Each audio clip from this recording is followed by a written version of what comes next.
I speak from the One, the Absolute Truth. From the absolute perspective of the One, all things take their meaning. From a limited perspective, things have only relative meaning, a partial view.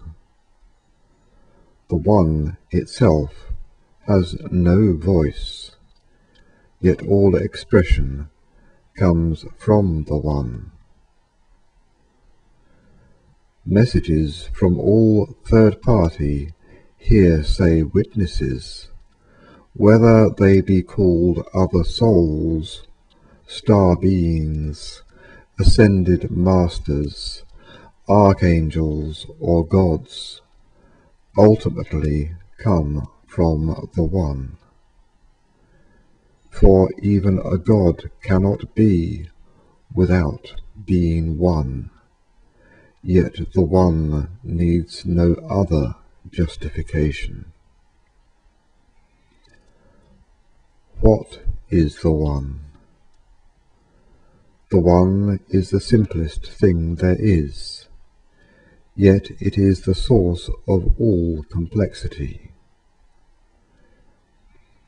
The One hides in plain view, for it is everywhere you look. Yet eyes that are only trained to see duality do not see it. Words and language carry habit and preconception, and are poor tools to describe the Absolute.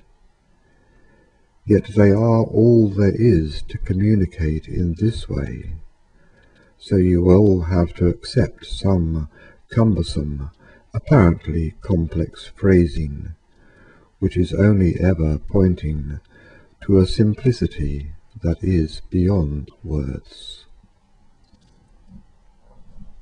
All there is one. The One is the One that is all. The One is singular. There is only one One. The One is unique. There is no other. The One is incomparable, for comparison would imply some other to compare it to. There is nothing outside or beyond the One, save the void, which is nothing. The void is empty of everything. There can only be one void, so even the void is one. The One is nothing except its own identity, so the One is void. The One is all that is not. It is this reflexive, self-referential nature of the inseparable unity of the One and the void that is the root and source of all that which is recognized as consciousness. It is also the source of paradox, of duality and polarity, of light and love, of structure and relationship, of variety and of complexity. In the same way that human eyes only see a fraction of the electromagnetic spectrum as visible light, the human witness only sees a fraction of the vast spectrum of consciousness, for all is consciousness.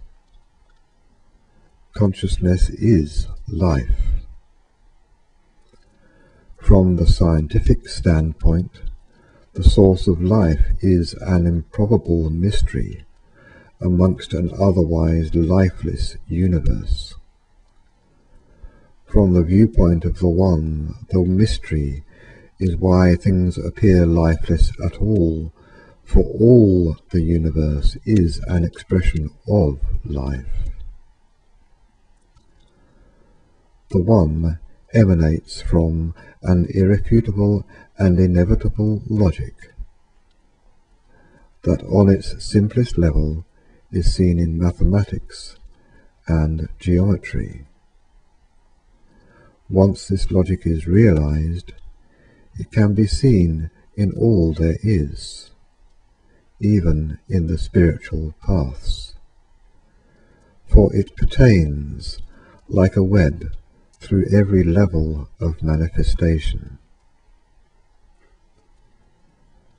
Perception, being dualistic in nature, always has two directions. You can see experience as something that happens to you, which means that no matter how hard you run around trying to change things, you remain a victim of circumstance. Otherwise, you can see that all experience begins at the One, channels through dimensional levels, filters through your own soul blueprint and psyche to manifest before you, which means that you become sovereign and master of your destiny.